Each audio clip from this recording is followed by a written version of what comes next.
Pakiusap ko sa lahat ng nasa palengke sa buong Pilipinas. Sa sunod na linggo ay magre-raid na kami. Pag may mahuli po kaming illegal na sigarilyo sa inyong mga tindahan, ang nangyayari po kasi ay binabagsak po ng mga ganito, ng mga manufacturer at distributor. Sa palengke po, binabagsak to.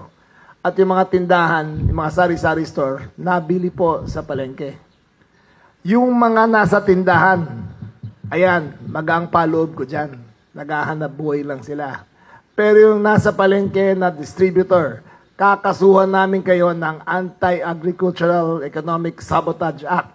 Non-bailable.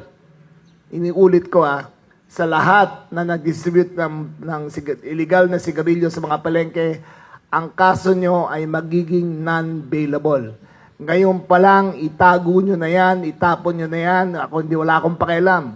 May isang linggo kayo para gawin kung kailangan nyo gawin.